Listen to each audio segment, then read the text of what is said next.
ಬೇಕರಿಯಲ್ಲಿನ cake ತಿಂದು ಅಸ್ವಸ್ಥಗೊಂಡ ಮಕ್ಕಳ ಸಂಖ್ಯೆ 11ಕ್ಕೇರಿದೆ. ನಿನ್ನೆ ಮಂಡ್ಯದ ಕೆಆರ್ಪೇಟೆಯ ಬೇಕರಿಯೊಂದರಲ್ಲಿ ಕೇಕ್ ತಿಂದು ಮಕ್ಕಳು ಅಸ್ವಸ್ಥಗೊಂಡಿದ್ರು.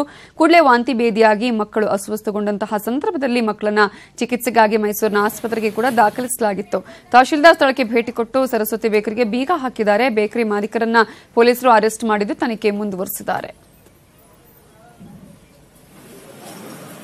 ಸರಸ್ವತಿ ಬೇಕರಿ ಅಲ್ಲಿ ಕೇಕ್ ತಿಂದ ಮೇಲೆ ವಾಂತಿನ ಕಂಪ್ಲೇಂಟ್ ಇಂದ ಬಂದಿದ್ರು. ಅದರಲ್ಲಿ ಗಂಡು ಮಕ್ಕಳು ಒಂದು 3 ಜನ, ಉಳಿದವರೆಲ್ಲ ಹೆಣ್ಮಕ್ಳುಗಳು.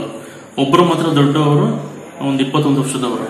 ಬೇರೆ ಏನಿಲ್ಲ, ಬರೀ ವಾಂತಿ ಮಾತ್ರ, ಸ್ವಲ್ಪ ಹೊಟ್ಟೆ ನೋವಿತ್ತು. ಕೆಲವರೆಲ್ಲ ಇಂಜೆಕ್ಷನ್ ಕೊಟ್ಟು ಸ್ವಲ್ಪ ಕಮ್ಮಿ ಆಗಿದ್ದಾರೆ. ಆದ್ರೂ ಸಹ ಮುಂಜಾಗ್ರತೆ ಕ್ರಮವಾಗಿ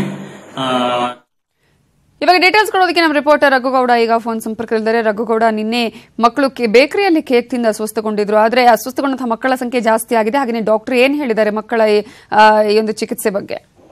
ಹೌದು ರವಿತಾ, ಏನು ನಿನ್ನೆ ರಾತ್ರಿ ಈ ಕೆಆರ್ಪೇಟೆಯ ಒಂದು ಪಟ್ಟಣದಲ್ಲಿ ಖರೀದಿಸಿದ ಒಂದು ಬೇಕರಿಯಲ್ಲಿ ಖರೀದಿಸಿದ ಒಂದು ಕೇಕ್ ಅನ್ನ ತಿಂದಿ ಸುಮಾರು 11 ಮಕ್ಕಳು ಕೂಡ ಒಂದು ಅಸ್ವಸ್ಥಗೊಂಡಿದ್ರು. ಈ ಘಟನೆಗೆ ಸಂಬಂಧಪಟ್ಟಂತೆ ಈಗಾಗಲೇ ಕೂಡ ಏನು ಮಕ್ಕಳಿಗೆ ಚಿಕಿತ್ಸೆ ನೀಡುತ್ತಿರುವಂತ ವೈದ್ಯರು ಹೇಳೋ ಪ್ರಕಾರ ಈಗ 11 ಮಕ್ಕಳು ಕೂಡ ಏನು ಮಕ್ಕಳಿಗೆ ಸಕಾಲದಲ್ಲಿ ಸೂಕ್ತ ಚಿಕಿತ್ಸೆ ನೀಡಿದ ಕಾಲದಿಂದ ಅವರು ಪ್ರಾಣಾಪಾಯದಿಂದ ಪಾರಾಗಿದ್ದಾರೆ. ಆದ್ರೂ ಕೂಡ ಅವ್ರನ್ನ ಹೆಚ್ಚಿನ ಚಿಕಿತ್ಸೆಗಾಗಿ ಈಗ ಮೈಸೂರಿನ ಏನು ಕೆಲವೊಂದು ಹಾಸ್ಪಿಟಲ್ಗೆ ದಾಖಲಿಸಲಾಗಿದ್ದೀವಿ ಅಂತ ಹೇಳ್ತಾ ಇದ್ದಾರೆ. ಜೊತೆಗೆ ಈಗಾಗಲೇ ಏನು ಒಂದು ಪ್ರಕರಣಕ್ಕೆ ಸಂಬಂಧಪಟ್ಟಂತೆ ಈಗ ಏನು ಜಿಲ್ಲಾಡಳಿತ ಸೇರಿದಂತೆ ತಾಲೂಕು ಆಡಳಿತದ ಅಧಿಕಾರಿಗಳು ಈಗ ಸುಮೋಟೋ ಒಂದು ಪ್ರಕರಣವನ್ನು ದಾಖಲಿಸಿಕೊಳ್ಳುವ ಮೂಲಕ ಈಗ ಸ್ವಯಂ ಪ್ರೇರಿತವಾಗಿ ಪ್ರಕರಣವನ್ನು ದಾಖಲಿಸಿಕೊಂಡು ಏನು ಆ ಒಂದು ಕೆಆರ್ಪೇಟೆ ಪಟ್ಟಣದಲ್ಲಿದ್ದಂತಹ ಏನು ಸರಸ್ವತಿ ಬೇಕರಿ ಇತ್ತು, ಆ ಬೇಕರಿಗೆ ಒಂದು ಬೀಗವನ್ನು ಜಡಿದಿದ್ದಾರೆ. ಜೊತೆಗೆ ಆ ಬೇಕರಿ ಮಾಲೀಕ ಅನ್ವರ್ನನ್ನು ಕೂಡ ಈಗ ವಶಕ್ಕೆ ಪಡ್ಕೊಂಡು ಈಗ ತನಿಖೆಯನ್ನು ನಡೆಸ್ತಾ ಇದ್ದಾರೆ. ಒಟ್ಟಾರೆಯಾಗಿ ಏನು ಈ ಒಂದು ಪ್ರಕರಣಕ್ಕೆ ಹೇಳೋದಾದ್ರೆ ಈ ಒಂದು ಕೇಕ್ ಏನಿತ್ತು, ಇದು ತುಂಬಾ ಹಳೆಯದಾದ ಕೇಕ್ ಆಗಿತ್ತು.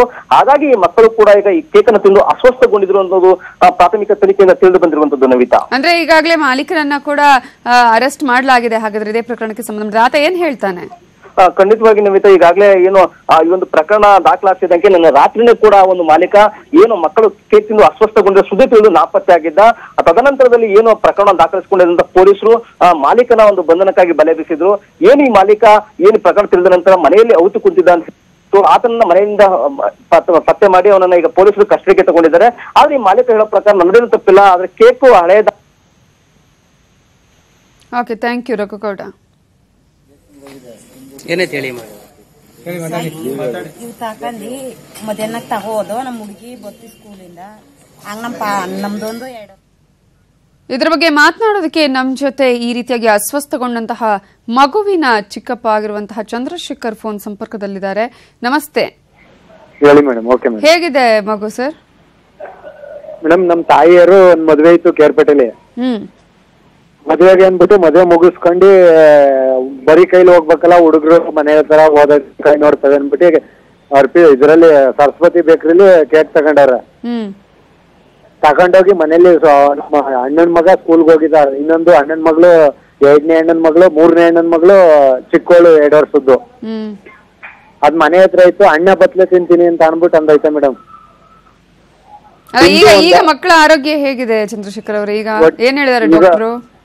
ಪರವಾಗಿಲ್ಲ, ಈಗ ಇನ್ನೂ ರಿಪೋರ್ಟ್ ಬಂದಿಲ್ಲ. ಒಟ್ಟಲ್ಲಿ ಈಗ ಮಾತುಕತೆ ಒಂದ್ ಸ್ವಲ್ಪ ಪರವಾಗಿಲ್ಲ, ವಾಮೆಂಟು ನಿಂತೈತೆ. ಆ ರಿಪೋರ್ಟ್ ಬರ್ಬೇಕು ಮೇಡಮ್. ರಿಪೋರ್ಟ್ ಬಂದ್ಮೇಲೆ ಗೊತ್ತಾಗೋದು. ಅಂದ್ರೆ ತುಂಬಾ ಮಕ್ಕಳಿಗೆ ಈ ತರ ಈಗ ಮತ್ತೆ ಆರೋಗ್ಯ ಕೇಳುವ ಮಕ್ಕಳ ಸಂಖ್ಯೆ ಜಾಸ್ತಿ ಆಗ್ತಿದೆ ಅನ್ಸುತ್ತೆ. ಹೌದು ಮೇಡಮ್. ಸುಮಾರು ಅಕ್ಕಪಕ್ಕ ಹಳ್ಳಿಗಳಲ್ಲಿ ಆ ಬೇಕರಿಲಿ ಯಾರು ತಗೊಂಡೋಗಾರೆ ಒಂದ್ 16ರಿಂದ 17 ಮಕ್ಕಳು ಇಲ್ಲೇ ಇದ್ರಲ್ಲಿ ಕೆಲವಮ್ಮ ಹಾಸ್ಪಿಟ್ಲಲ್ಲಿ, ಗವರ್ಮೆಂಟ್ ಹಾಸ್ಪಿಟಲ್ ಇಂದ ಕೆಲವಮ್ಮ ಹಾಸ್ಪಿಟ್ಲ್ ಬಂದವ್ರೆ ಕೇರ್ಪೇಟೆಯಿಂದ.